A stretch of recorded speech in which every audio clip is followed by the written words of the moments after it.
Hi, everyone. It's Marcy here, and I'm super excited because I have Ouriana Walker. Hi, Ouriana. How are you? Marcy, I am doing so well today. How about yourself? I'm great. Thank you so much for taking time out of your busy schedule to come talk to us. I'm really excited about the topic that we're going to Yes. embark on here momentarily. But for our audience, can you tell them a little bit about yourself and what you do? Yes. Hi, everybody. So, I am a leadership development and career clarity coach. And in this moment, I work with companies and I also work one on one. So, with the companies, I empower their managers to become better leaders. So, what that looks like is formal management training, but there's also a component of coaching where I help them to integrate the skills and tools that we work on in the training. And that has been going really well. And also, I work with clients one on one for career clarity coaching. So, that is when I help clients to figure out what they really want to do, to be honest, what they love, what makes them happy. And from there, we get into the more technical things about, well, all right, how can we align what you love to do, what you're good at with an actual career, and then get you some money doing that as well. So, yeah. That's so important, right? Enjoying what you do in this environment. Yeah. That wasn't always the case, but certainly as the years have gone on, we've really brought to the forefront the idea of, hey, you spend all this time working, you should kind of have a passion or at least a general liking for what it is that you do. Is that correct? Yes, absolutely. You would be, well, maybe not, based on what you said. I was going to say you would be surprised by how many people really I don't want to say they don't like what they do, but they have this feeling that they're unfulfilled. Either they're unfulfilled or they're stuck, and it doesn't it doesn't light them up inside, right? And they do it why? Because maybe it pays well and we all have bills, and then you get kind of stuck in this place. And to be honest, that's where I was. That's where I was before I became an entrepreneur. And yeah, it was hard stepping out of corporate America. So I know for all the people who struggle with that, believe me, I know how scary it is. But being on the other side now as an entrepreneur, I laugh. I tell people I work harder now than I've ever worked, but I've never been so fulfilled. It just feels different, you know? It's it's great that you said that. It's same way for me. I remember when I stumbled into being an entrepreneur, right? It wasn't a conscious decision. It sort of Okay. happened for me. But I say all the time, people are like, oh, it's so great because you can make your own hours. And I'm like, that's not how entrepreneurship works, right? Like I work when there's work. And if there's work, I work. So we're always working. I can work a lot. But you said something that was really great here, and I want to talk about this for a minute. Feeling stuck, right, or not feeling fulfilled, and trying to make that transition from corporate America to entrepreneurship. That is a leap of faith, if there's ever been one, right? It is tough. How does a person, like, how do we unstick that? How do we get that whole, okay, this is what I decided to do. I'm going to do it. How do you motivate yourself or get yourself over that hump of fear to actually become an entrepreneur? Yeah. That is an amazing question. And I think that that answer comes in steps and it's a process. It's certainly not you wake up one day and then the next day you're like, I quit. I'm gonna no. Like it doesn't work like that, particularly if you like most of us have responsibilities. So I mean, I'm a single mom. My son is Noah, he's 14. And so when I had to make that decision, it was even scarier, right? Because whatever I do, I want to make sure that he's always going to be okay. But to answer the question, for me, it started with getting some clarity around what I did want to do and what did feel good to me and what I was good at. So to be honest, in terms of coaching, I've been in many coaching programs over the years and they've been so valuable to me, right? So as I was getting out of some of those, I got the confidence kind of in those programs. And so I started coaching part-time while I was working full-time. So that's a one way, kind of like test the waters, right? This idea that you want, I'm not saying quit your job and just go all the way in. Test it out a little bit, right? Make it a hobby, see if you like it, see if you're good at it, right? And so after I got some pretty good feedback, I was like, all right, I like it. I'm good at it. I definitely can hone my craft more, but and the next part is important, create a plan, right? So now I'm plotting my exit strategy. So I'm not just waking up and saying, oh, I quit. It's like, all right, now we're getting to the nitty gritty. How much money do I need to survive per month? How many months can I survive on whatever money I have, right? You start creating a plan, because if you don't, then you're going to be so scared and really in this place of lack and scarcity and all the things that you won't even be able to be creative, right? Because there's that part. So I made a plan, and I gave myself about a 6-month runway, right?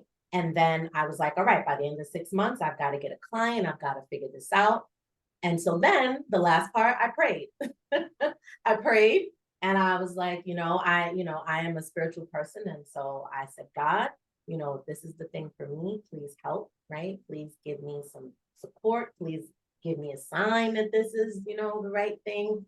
And then all of those things came together, and I was able to exit my job I was in the legal field, and start on this journey.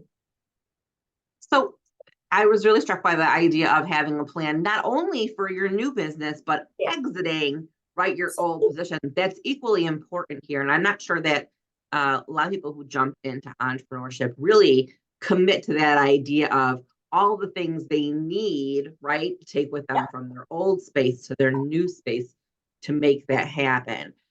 So let's talk about the actual fear portion. Like, how do you overcome the emotional piece of becoming an entrepreneur, which I think people don't really think about, but there is a huge emotional component to having sick time, personal time, a steady paycheck every single week, right? Knowing what your day is going to look like every single day, to the complete unknown about all of those things. There is a huge emotional component to that. Absolutely. I mean, you touched on so many of the things, right? It's not, a lot of people think, oh, it's just about the money, but you're right about all of it. It's the money, it's the healthcare, it's the schedule, it's the am I good enough, right? The self-doubt, the am I gonna get clients? Can I make this last, right? All of it. And again, I think for me, it really was a process. So I'm big on, well, I am. I'm big on personal development. I'm big on learning and growth and all of those things. So for me, a part of it was making sure that I had some resources where I could keep learning and learn more about being an entrepreneur, right? So I wasn't just going into it blind. So I had signed up for a business coaching company, and they helped me to create a framework for what this might look like.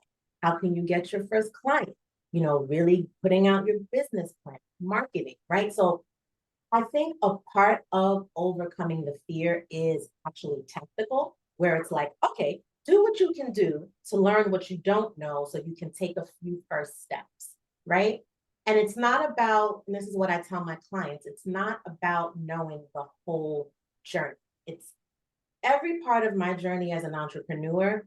It's like I take a few steps, I learn something. One door opens, I go through the door, something else opens, I pivot, I do this. And I think a lot of people, that fear is because you feel like you don't know everything. Mm-hmm. You're not going to know everything. Let me ever. You're never going to know everything. Never going to know everything, but you do have to take steps.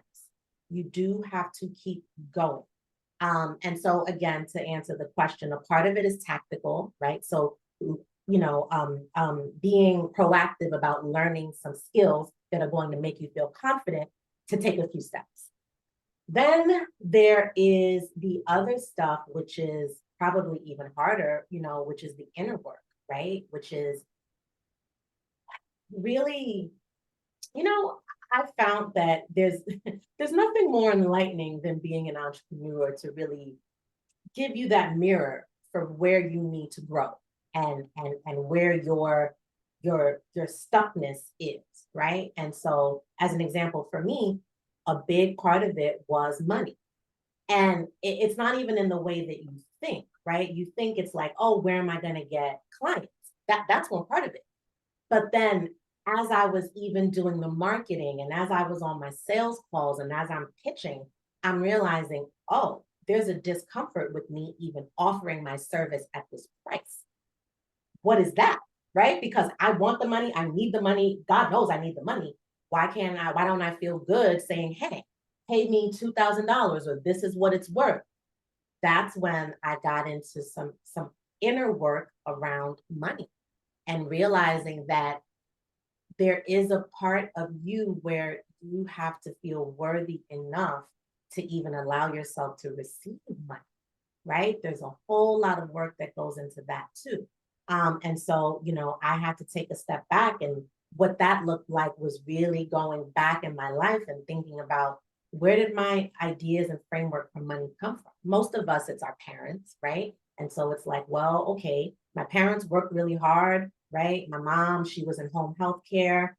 She worked 16 hours a day. My dad was a security guard, and it was always like, we just have enough to pay the bills. Money doesn't grow on trees. No, you can't have these new sneakers. No, they're $100. You can wear what you always had. It's fine.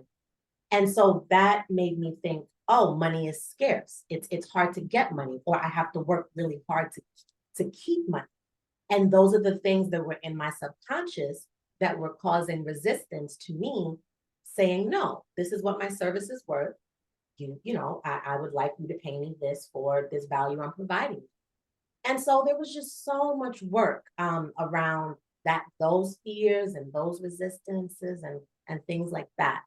Um, I'll stop there because I don't know if I'm saying too much, but No, I think that you hit the nail on the head with a lot of things, especially when it comes to money and value, right? I think most of us are inherently that individual that have some subconscious issues around money, right? And failure. And I tie those two together because I remember when I started out on my entrepreneur journey, my biggest fear was failure. And it was failure in, am I not going to be successful? And I'm going to have to go back to work for someone else, right? Like, not that all of my jobs in the past have been horrible. They weren't. I worked at a lot of great places, a lot of great bosses. That wasn't the thing. It yeah, was just, am I going to make this work? And part of that failure was a difficulty in saying, this is my fee structure. This is what I charge, right? And people who are like, well, can you take a little less? And certainly over time, there have been clients where I've been like, yeah, you're a client who maybe, is going through a rough time, there are issues in their bill, but there was some value there in realizing also that it was okay to charge premium to a client base that could afford it and was willing to pay for that, right? And I see you're smiling because I think that you know that's hard in the beginning, right? Especially for some of us, and I think a lot of times for women, that is a tough negotiation strategy, right? We're not. I don't think that we're not good negotiators by nature. I think it's just sort of that thing that's come to pass. I think myself, even jobs in the past where I could have done a better job negotiating my salary and just didn't. I was like, okay, well, I'm happy to have a job. But that's not how entrepreneurship should work, right? We should not be coming from that place of we're just happy to.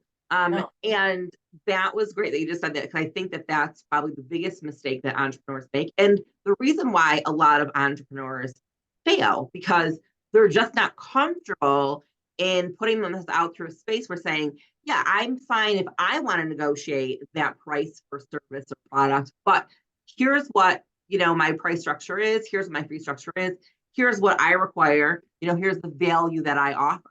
Would you agree with that that? That's a huge part of entrepreneurship.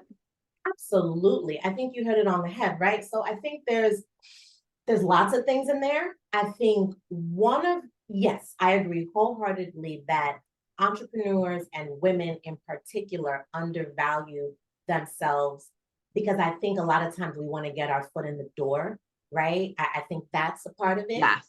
I think there's a few things at play here. One, I think a lot of us are very hesitant to put on the hat that says that we're an expert at something, right? Because we feel like we need to have 17 degrees or 55 years of experience and know all the things about everything, right? But what I've learned is that that's not true, right? That's just not true. You just need to be a few steps ahead of the people that you are helping to provide that. That's the first thing, right? And you will learn as you go. The other thing is to remember that you're pricing based on the solution that the problem that you solve. the value of the problem that you're solving, right? So if you solve a problem for a company, and this problem saves this company $1 million, realistically, it shouldn't matter if you solve this problem in 1 hour, 10 hours, or 1 year. The value of the time that you've invested is saving this company $1 million. And so I think that there's a part of it where you have to really, as entrepreneurs, we have to remember we're problem solvers, we're solution providers, and we have to price to that point. And the last thing is, this was something that I learned as well, in my business coaching, where specifically consultants and coaches, a lot of times the business doesn't work because we're undervaluing, because we're not pricing enough, right? So because we're low, we're marketing at a low price, now we need to have 50 clients. Now we're tired, we can't show up the way we need to, and we're really not doing anyone a service, right? You really need to be pricing in a way that you feel good about it, you're providing value, and you can show up 100% for your clients, right? Mhm. But again, like you said, you alluded to, it is hard. And I think it gets better with practice. And I think it also gets better with conversations like these, where you see two women saying, hey, it's okay for you to charge more money for the thing that you're doing, right? And like you said, charge the people. And I'll be clear, right? So I started just dealing with clients one-on-one, right? And I have a like a, what would it be called? Like a high ticket coaching program, right? Mhm. And so it was a little uncomfortable for me sometimes to market that to an individual, because I'm like, oh my gosh, can they afford it? All the things. And so then I said, you know what? Let me make a pivot and start offering this in a different way to companies, because I know companies have the money. I know that they have resources where they can invest in their people. And it made it a little bit easier for me to say, hey, this is my package, this is what I'm offering, this is the cost. So I think that there's something in that for people too, where if you find that you're uncomfortable with that market, maybe pivot a bit so that you do feel comfortable asking for what you think it's Mhm. Absolutely. And that there's value, right? I think that that was an important piece of this too. You have to provide value, right? So, and I love that you said we're problem solver and solution provider, because we are solution providers, right? And people will pay for what they see value in. So that is crucial. And I want to touch on that for a minute. worth. Yes. The expertise factor is the confidence that you exude, right? If you are not confident in your service, product, pitch, people will not relate to that in terms of an expert, or you being at the upper echelon, the creme de creme of what you're offering, and then it's difficult to ask for that higher fee, right? There's a confidence factor that has to be involved here, and I know everyone laughs when I say this, but I'm going to pass it over to you. But am I incorrect in saying that sometimes it really is the presentation, right? How you present yourself to an individual, which then translate into higher fees, more clients, better service, right? That presentation of you, I don't know if I'm gonna call it your aura, or how that gets out there, how you exude that to other people. Yes, so absolutely. I firmly believe that, what people get from you, it's simply a reflection of what's going on inside. I think that's, what you're saying, right? And so if you don't feel confident, the person on the other side of the phone, the Zoom, in person, they're going to feel it. And so I think that is the work where people need to figure out, well, what is going to help me to feel confident in offering this service, period, and offering it, at this price point and things like that. And so for me, when I first started out, I did start with some beta clients, right? So I didn't start off with this high ticket coaching program, right? No, I did start off with some beta clients where it's like, all right, let me get my feet wet. Let me see what people's problems are. Let me see what works. Like, I think that's a big part of being an entrepreneur, is that we are creative and we do change things up and we figure things out, right? But I think that when you start in that way, it can definitely help you to build that muscle and to gain the confidence. And, once you see this thing working, you're like, oh, all right. Okay. So now I can offer it and be like, all right, I've got something. And again, it's not even that, this one thing is always going to be it, but it's a stepping. It's something that you can start with, that you can then revise and all of the things and hone it and make it wonderful, right? But you do have to start somewhere. And so for me, you know, that confidence definitely came from, this is something I tell my clients too. Confidence comes from action, right? A lot of us feels like, oh, we're going to think about it. We're going to read this book. We're going to listen to this. And I'm all for reading, listening to podcasts, all the things. But the actual thing inside of you that shifts, it's when you take action and you do something. And ideally it works. But even if it doesn't work, you learn a lesson and you say, all right, you know what? That didn't work. I'm going to do this next time.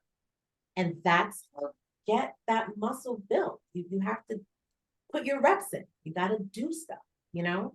And that's a good point. To probably end on is that I'm going to throw this back to you for one quick minute is that I said, you know, when I first started, I was concerned about failure, but what I've learned as an entrepreneur is it's not really failure, right? It's, I love to try things. And if they work, great. And if they don't work, I still have a lesson from them and I take it and apply it to the next big thing. So, and I'm sure you see this with your clients is that, you know, we look at these things as failure, but as an entrepreneur, that's not really true, right? That's not really what this is about. This is about, just like you said, it's building confidence, trying all the things, doing those kinds of things. So I guess if you were to give one tip around the idea of failure for an entrepreneur, what would you say to that?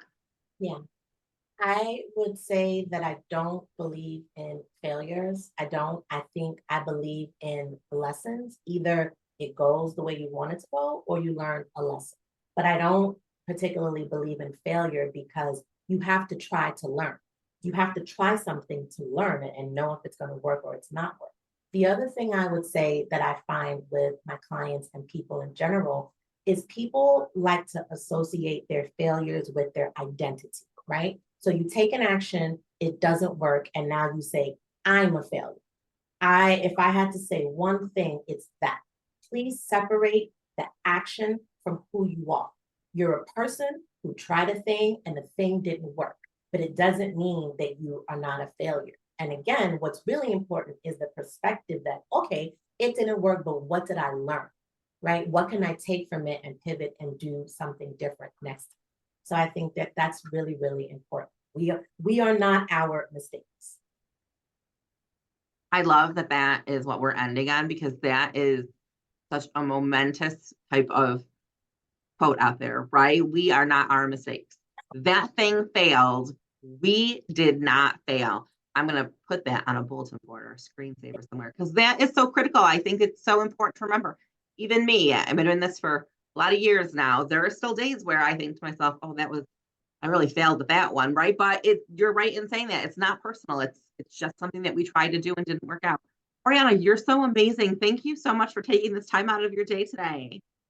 Thank you so much for having me, Marcy. This was an amazing conversation. I love all of this energy and I love what you're doing to help all of your people in your network. This is phenomenal. So Thank you so much. Everybody who attended today, who's watching this video, hey, thank you so much for coming. We wish you all the best on your entrepreneur journey, and we will see you next time. I hope you all have a great day.